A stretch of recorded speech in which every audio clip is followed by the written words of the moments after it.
પાનોલી જીઆઈડીસીમાં આવેલ સંઘવી ઓર્ગેનિક કંપનીમાં છેલ્લા ત્રણ દિવસથી સતત આગ લાગી રહી છે. ત્યારે 2 દિવસ તો સજાલી ગામ લોકો રસ્તા પર રાત વિતાવી પડી હતી. સંઘવી ઓર્ગેનિક્સમાં લાગેલ આગ બાદ તેના પ્રદૂષિત ધુમાડા અને કંપનીમાંથી ગેસ રિસાવાને લઈ સજાલી ગામ લોકો આરોગ્ય પર ખતરો ઊભો થયો હતો અને લોકોએ આરોગ્ય સંબંધી ગંભીર ફરિયાદો કરી હતી. એટલું જ નહીં, ગામ છોડીને રસ્તા પર કિલોમીટર દૂર સુધી ચાલીને જીવ બચાવવા રહેવું પડ્યું હતું. સંઘવી ઓર્ગેનિક્સ જેવી આગની ઘટના વારંવાર સર્જાઈ છે અને ભૂતકાળમાં પણ આવી ઘટના બની છે.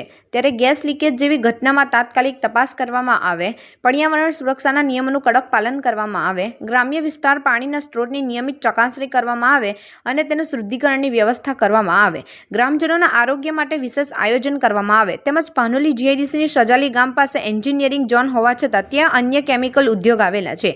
ત્યારે પાનોલી જીઆઈડીસીમાં ઝોન પ્રમાણે ઉદ્યોગો કેમ સ્થાપાયા નથી, તેમજ સંચાલી ગામ આજુબાજુ જે ઉદ્યોગો છે તે ઝોનમાં શિફ્ટ કરવાની માંગ સાથે અંકલેશ્વર મામલતદાર કરણસિંહ રાજપૂત તેમજ જીઆઈડીસી અધિકારીએ શું પરત કર્યું હતું.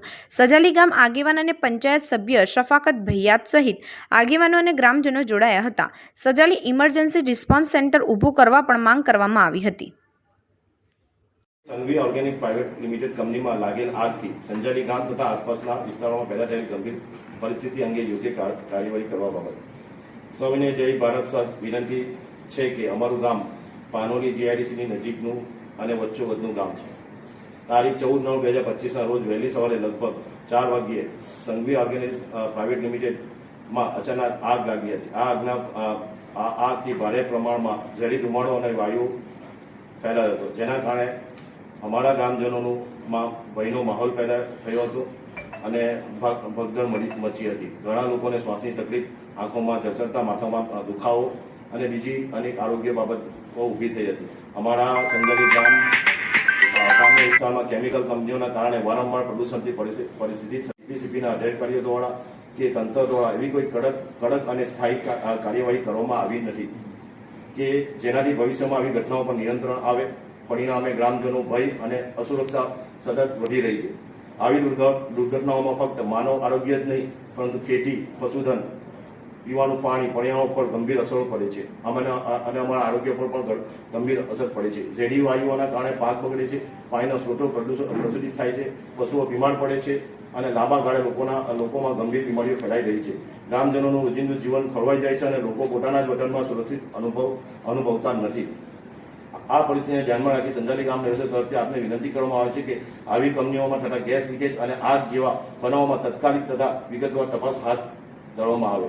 કંપનીઓ પર્યાવરણ સંબંધિત તમામ નિયમોનું કડક પાલન કરે તે માટે સખત નિરીક્ષણ અને મોનિટરિંગ કરવામાં આવે.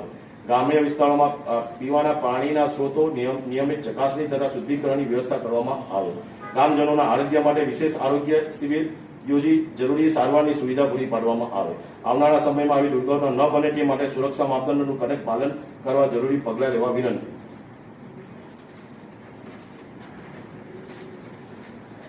બીજો એક ગંભીર મુદ્દો સાહેબ, વધુમાં સંજાલી ગામના મોટા ભાગની જમીન જીઆઈડીસીએ સંપાદિત કરેલ છે. આ જમીન પર પાનોલી જીઆઈડીસીએ બનાવવામાં આવી છે. ઉપરોક્ત જમીનમાં જે તે સમયે અલગ અલગ ઝોનની રચના કરવામાં આવી હતી.